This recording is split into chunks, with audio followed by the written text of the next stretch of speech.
Hello there, ladies and gentlemen, and welcome once again to another episode of The Cider Drinker. Now, a little while ago, my wife and myself took a little trip over to Canterbury. We've never been before, and we've wanted to for a little while, and we thought, you know what, let's just go there. Really lovely place, full of history and loads of things to see. But on the way back, there was, well, quite a lot of cider makers that we could have stopped on the way back from. We actually found this really lovely, it was quite a large development of all different shops and everything, and there was a cider shop there, which did have quite a range of different ciders in it. So naturally, I had to buy some because Kent is quite prevalent in its cider making process. So first time for the channel, we are with Hernhill Cider Company, and today I am trying out a bottle of their sweet apple and pear cider. So I suppose in a way you could call this a pider. That is apparently the official terminology for an apple and pear infused cider. So yeah, Hernhill are a small-ish sort of Kentish cider company that make a sort of small batches of their ciders, and they release them as and when the time is right. I know they do about 3 or 4 in the year. I think I've got their dry to review as well in the future. But I say this is their sweet pear and apple one, which comes in at 5.5% ABV in these 500ml bottles. I think they also have some really nice fancy looking ones in big old 750ml bottles, which are like oak conditioned and things like that, which look very, very nice. So yeah, let's have a look and see what it says on the back. This is batch number 125, just in case anything was to go wrong with it. Hopefully not. Traditional Kentish cider, small quantities produced in Hernhill between Canterbury, Faversham and Whitstable. Well, there you go. With our own and selected local orchard fruit. No additives or preservatives, and this is bottle conditioned and then pasteurised. So there we are. So that has everything you need to know on the back of the bottle, and well, that's all you really need to know. So let's just get this top open and just see what I make of it.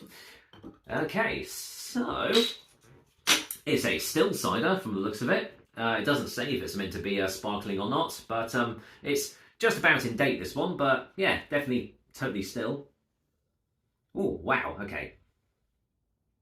Whew, full of aromas there. Wow, okay. Let's get this poured in. Now I can see a little bit of sediment on the bottom there, so let's see. I can pour that in. Oh yeah, there you go. Let's get that poured in. Why not? As you know me, I like a bit of sediment in me old ciders. Purists say, oh no, you shouldn't do it, but you know what? I say, do whatever you want with cider, whatever you enjoy doing. So, here we go. Yeah, so it's completely still cider, and it is a little bit translucent, definitely a bit of haze there, so no filtering going on there. And the colour is almost like a dark straw, light golden colour, really. It does look very nice in the glass. So, what does it smell like? Right, so the first thing that springs to mind is like a fizzy apple sweet, almost. Yeah, it definitely smells like it's got really nice zestiness going on there. It actually smells like it's going to be quite tart, even though it says it's a sweet pear and apple. Definitely got more tart aroma there, although I am getting some nice pear drop aromas there, obviously from the inclusion of the pears. Smells like it's going to be a very well balanced cider, so let's find out, shall we? Cheers everyone. Yeah, let's see what Hernhill's sweet apple and pear has to offer for us. Cheers.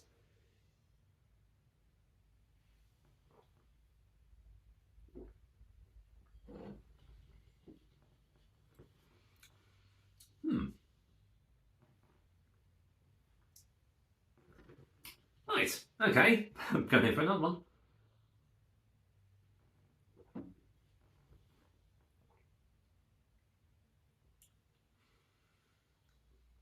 Okay, it's definitely a lot sweeter in the taste than the nose leads you to believe.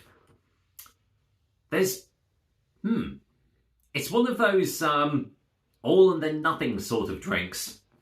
The flavours are there initially, and then it fades into almost absolutely nothing.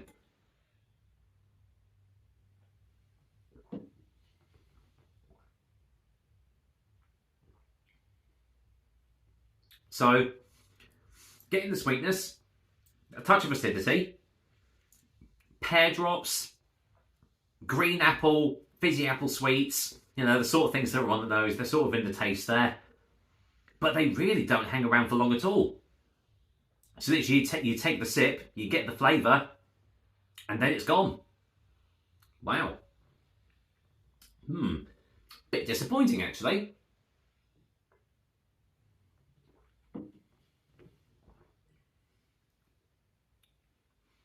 There's a little bit of a little bit of a chalky texture on the mouthfeel, but very minimal.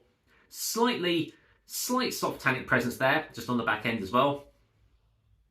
All very subtle, all very subdued, and I say, it's not hanging around for long at all. The only thing that I have got on the finish is just a subtle, sweet fruitiness, just coating the roof of my mouth, but apart from that, not a lot else going on this drink, unfortunately. And it's quite light-bodied as well. I mean, it is a still cider, and I do find still ciders do tend to have sort of lighter bodies than its carbonated counterpart, but maybe that's just me.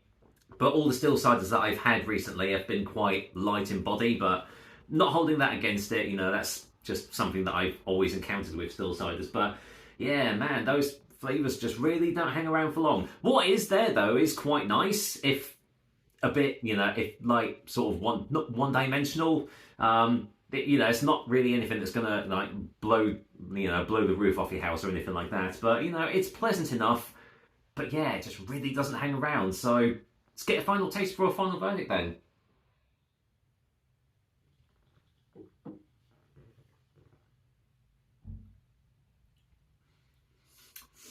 Yeah, that is a bit of a shame. I don't know really what I was expecting, but considering that it's a Kentish cider, you were expecting more of an acidic punch maybe, or something, you know, with a bit more oomph to it. But yeah, unfortunately, this one does fall a little flat for me personally. The flavours that are there are nice, but as I've already said, yeah, it's literally a one sip and it's gone sort of thing. So yeah, oh well, a bit of a shame, but hey, at least it's drinkable, and at least it is going to be easy to drink. I mean, 5.5%. I don't think this is going to last long, to be fair. So, with that said, I'm going to go and give Hernhill's Sweet Pear and Apple, or Apple and Pear, whatever you want to call it, a 6 out of 10.